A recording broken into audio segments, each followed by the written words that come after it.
Stephanie White's announcement that 5 Indiana Fever players are leaving stunned many. But for those watching the league closely, it signaled something more strategic, or more desperate. In the aftermath of Caitlin Clark's injury and mounting scrutiny over player treatment, White's move can be seen as an attempt to reset the locker room dynamic amid spiraling internal pressure. But the scale of this exit, 5 players at once, hints at deeper unrest. Is this a roster shakeup to steady the team, or evidence that even the league's most visible franchise can't keep talent grounded? What's unfolding in Indiana reflects a growing instability within the WNBA as a whole. The league is battling criticism for its injury protocols, fractured union relations, and an over-reliance on singular stars like Clark. Now, with European leagues presenting themselves as better alternatives, departures like these could become standard. If the WNBA can't protect its players, keep them engaged, and offer competitive conditions, then what's happening with the Fever could spread, and fast. Stephanie White stood in front of the media, delivering a statement no coach wants to make. 5 players are leaving the Indiana Fever. The timing? Unmistakably brutal. The context? A league in crisis.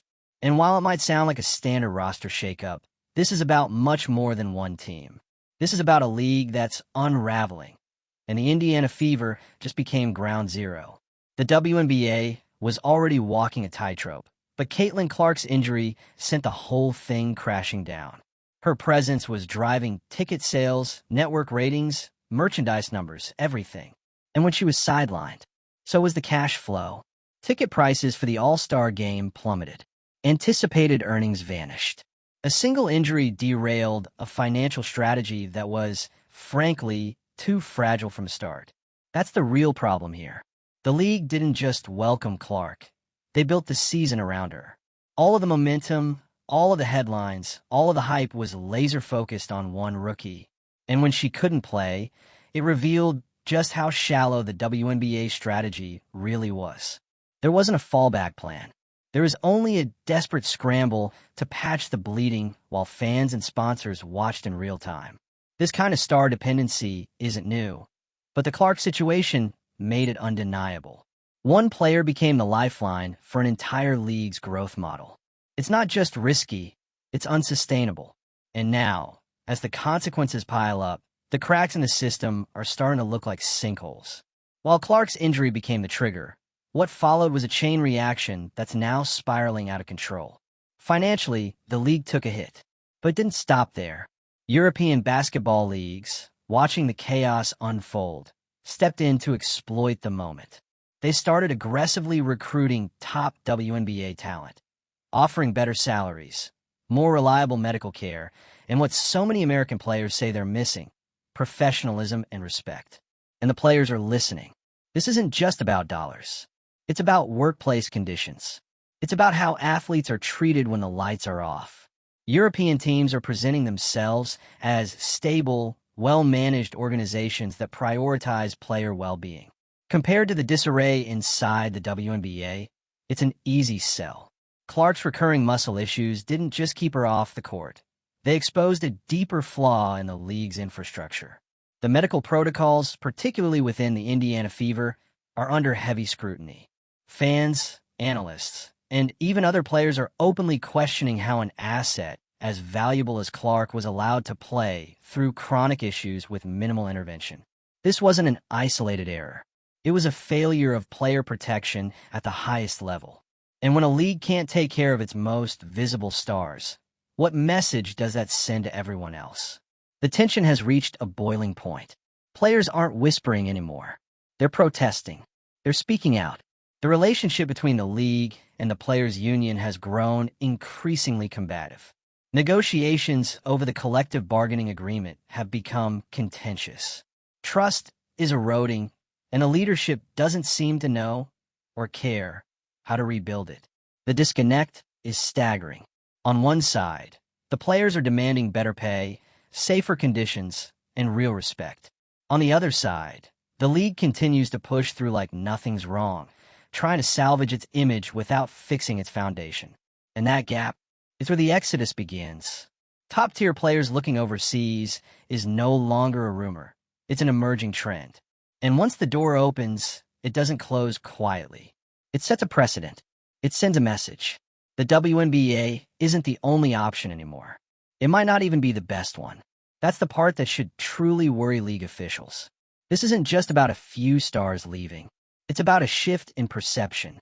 If European leagues continue to position themselves as more stable, more lucrative, and more respectful, then the WNBA is suddenly fighting a global war for talent that it may not be equipped to win. And it's not just about who leaves, it's about who doesn't even consider coming in. Future stars, draft hopefuls, college standouts, they're all watching. If the league doesn't address this now, it's not just going to lose players. It's going to lose its future. This isn't an abstract fear. It's happening in real time.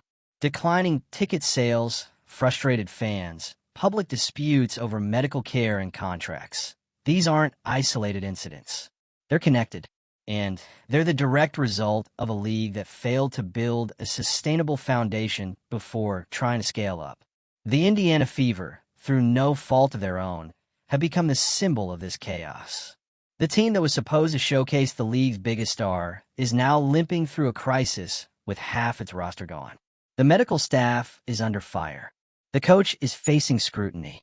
The management is scrambling. And 5 players are out the door. If that's not a warning sign, what is? This all could have been avoided, or at least contained, if the league had acted with urgency when the first red flags appeared. But instead, they downplayed the injury concerns. They ignored the growing frustration among players. They continued to market the league as a success story while the internal fractures widened. Now, those fractures are public, and they're starting to take a toll on every part of the business. Sponsors are noticing. Broadcasters are paying attention. And the fans? They're asking the same question over and over. How did it get this bad? The truth is that the WNBA has been walking a fine line for years, trying to build legitimacy on a limited budget with limited support while putting impossible pressure on a handful of stars. And when it finally had a breakout moment with Clark, it leaned too far, too fast, and built too much on one person's back. Now, they're paying for it. This moment is critical. Either the WNBA acknowledges the full scope of the problem and begins serious internal reform, or it continues to hemorrhage talent, money, and credibility. The league must improve injury management, invest in its players, repair its relationship with the union, and develop a growth strategy that doesn't depend on 1 or 2 names to keep everything afloat. It has to treat players like professionals, not just marketing tools. Because right now, the message being sent is loud and clear. Players aren't safe and stars aren't supported. That's not just a player problem. It's a brand problem. It's a business problem.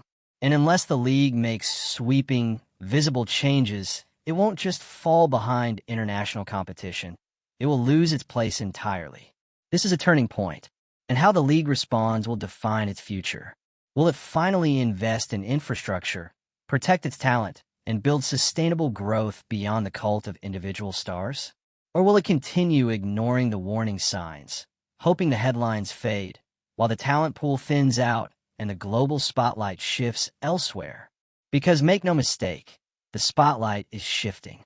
And if the WNBA doesn't move with it, it's going to get left in the dark. Drop your thoughts in the comments. Do you think the league can fix this before it's too late? Or are we witnessing the slow fade of what was supposed to be the future of women's basketball? Subscribe for more breakdowns and analysis, because this story isn't over. Not even close. The silence from league officials is deafening. 5 players walking out of Indiana is one thing. But the broader silence, the refusal to publicly acknowledge the obvious cracks forming across the WNBA, that's what really stings. Because everyone can see the problems. The fans, the players, the media, even the sponsors. But leadership? They're acting like it's business as usual. Like this isn't a crisis that could reshape the future of the league. And that's the part that feels the most surreal. Because this isn't subtle. It's not quiet. Caitlin Clark's injury didn't just sideline one athlete. It exposed an entire system operating without a safety net. A system that bet everything on one player without building the support structures necessary to keep the league functioning when that one piece was removed. Ticket prices for the All-Star game collapsed. Projected earnings were slashed. Viewership dipped. This wasn't just a setback, it was a warning shot. The moment Clark couldn't suit up, everything the league had worked for suddenly looked unstable. And that's not on her. That's on a business model that depends more on buzz than infrastructure. It's a lesson other professional leagues learned a long time ago. Star power brings people in, but stability is what keeps them there. If your entire product falls apart the moment a single player is injured, that's not a sign of success. That's a glaring design flaw, one that fans are noticing and that players are fleeing. And speaking of fleeing, Europe saw this coming from a mile away. While the WNBA flounders, European leagues are moving like a well-oiled machine. Higher salaries, better medical care, more structured and professional environments. They're not just competing with the WNBA, they're outmaneuvering it. And they're not hiding it either. They're making the pitch loud and clear.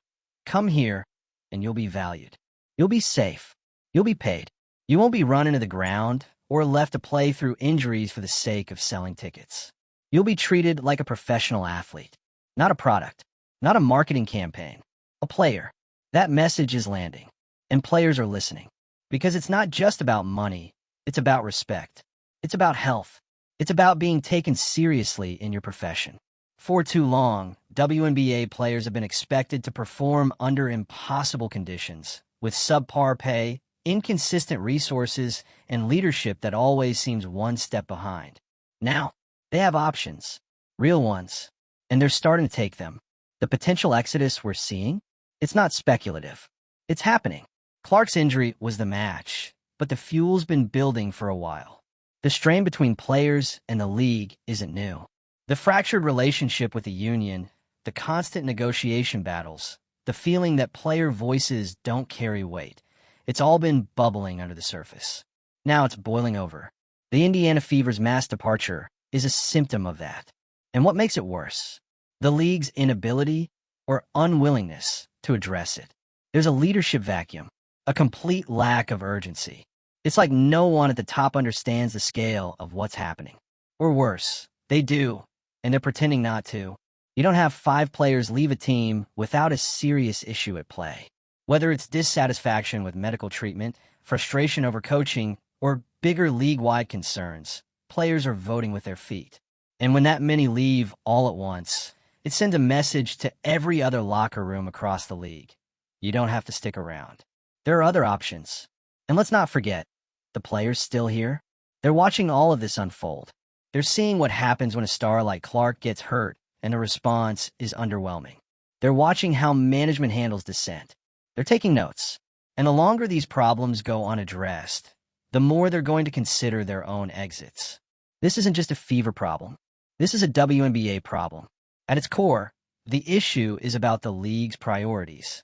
For too long, it's leaned on players as the sole marketing engine while underinvesting in everything that keeps a league strong.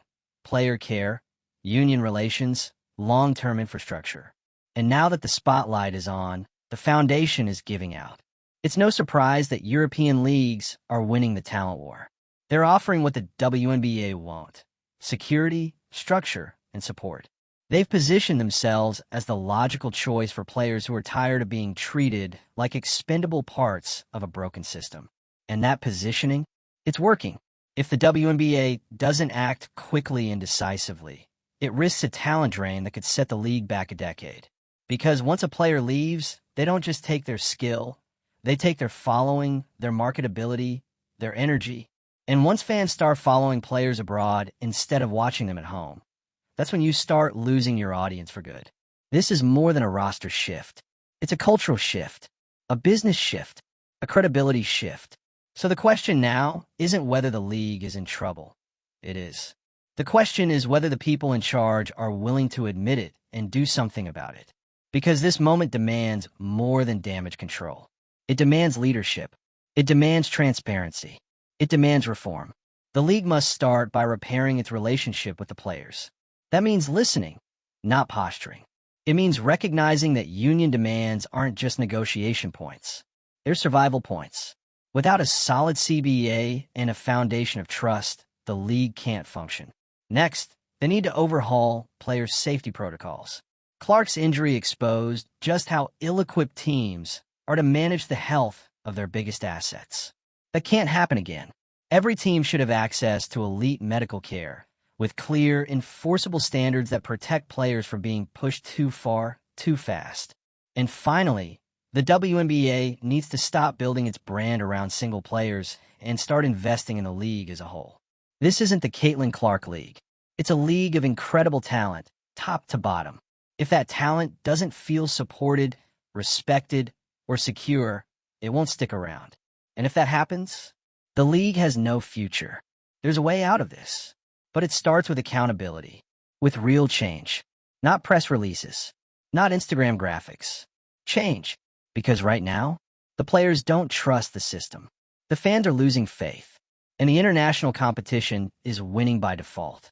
The WNBA can either evolve or it can get outpaced, outplayed, and outgrown by the very league that thought it didn't have to worry about. And when the dust settles, history won't be kind to those who saw the fire and chose to keep walking. Here's the hardest pill for the WNBA to swallow. This didn't happen to them. It happened because of them. This isn't an unlucky streak. It's the natural result of years of avoidance, short-term thinking, and performative fixes. All the signs were there: player complaints about medical support, union clashes, unsustainable marketing strategies built around a couple of faces instead of the league as a whole. And the league responded the way it always has, with shallow solutions and media spin. But when 5 players leave a team at once, you can't spin that. When ticket prices nosedive because one player gets hurt, that's not bad luck. That's a business model collapsing in real time.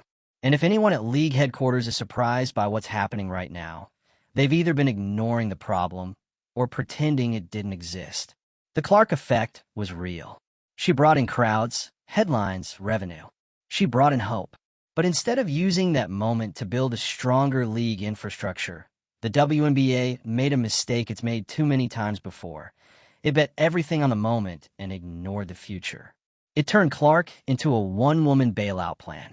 It leaned so hard in her narrative that there wasn't anything left standing when she hit the bench.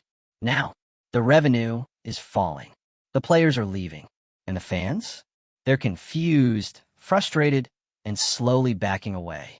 If you listen to the conversations happening among players, it's not just about money. Yes, the pay gap between the WNBA and overseas leagues is staggering. But the real sting comes from how these players are treated. Over there, they're professionals. Here, they're used like tools, pushed through injury, handed conflicting schedules, expected to perform no matter what, all while having their concerns ignored or dismissed. That's why Europe is so attractive right now. It's not just about more dollars, it's about more dignity. And let's be clear, this isn't just about superstars. When a league can't even guarantee basic medical care and career support for its average players, the entire player pool starts looking elsewhere. Because when mid-tier athletes are leaving, that's when you know it's not just a star problem, it's a system failure. The Indiana Fever has become the unfortunate poster child for this crisis. A team that should have been the league's pride this season, thanks to Clark's arrival, is now a cautionary tale. The medical staff is being questioned.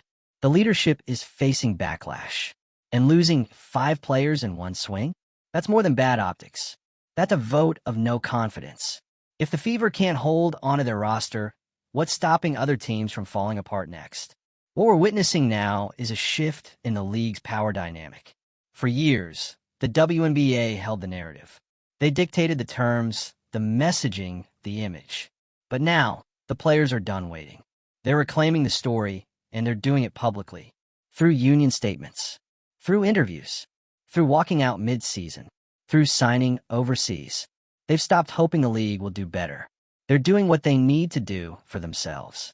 And honestly, who can blame them? If the WNBA wanted loyalty, it needed to earn it. And you don't earn loyalty by pushing your stars through injury for ratings. You don't earn it by underpaying athletes while expecting them to grow the league on their own backs. You don't earn it by treating union negotiations like a game of PR chicken. You earn loyalty by showing up for all your players. Not just the marketable ones. Not just the ones trending on social media. All of them. And right now, The league's track record speaks for itself. The worst part is the league had an opening. When Clark came in, there was an undeniable wave of momentum. The fans were engaged. Sponsors were ready to spend. Broadcasters were looking to invest. But instead of taking that moment to fix the deeper issues, the league tried to ride the high without doing the work. Now the high is over. The work is still waiting. And the problems? They've gotten worse. The collective bargaining agreement is becoming a battlefield. Players are organizing. The union isn't backing down. And this isn't just a tense negotiation, it's an indictment. Every point of contention is about things that should have been resolved years ago. Medical support, fair contracts, travel accommodations, basic stuff. The fact that these are still on the table in 2025? Embarrassing. And while the league plays defense, European clubs are on offense. They're not just poaching stars. They're studying the WNBA's mistakes and building a pitch around them. It's almost too easy. Come here, we pay you more. We treat you better. We invest in your health. We don't overwork you to sell tickets. You'll get rest.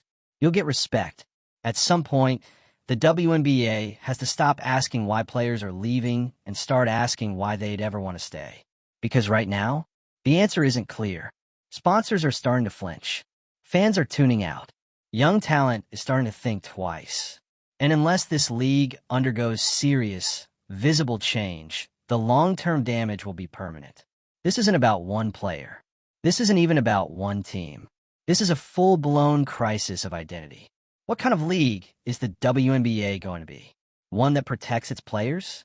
Or one that exploits them until they burn out, break down, or leave for something better? It has to choose.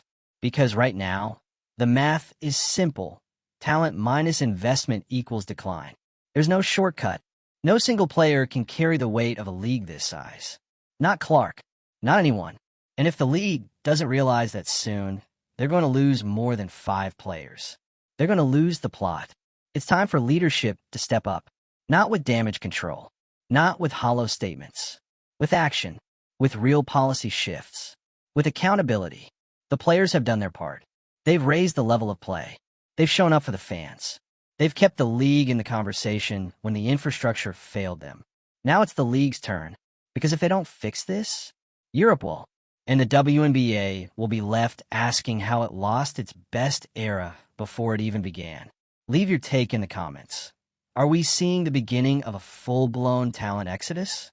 Or will the WNBA finally get serious and save itself? Subscribe so you don't miss what comes next. Because this isn't just a rough patch. This is the fight for the future of the league. And it's only getting louder.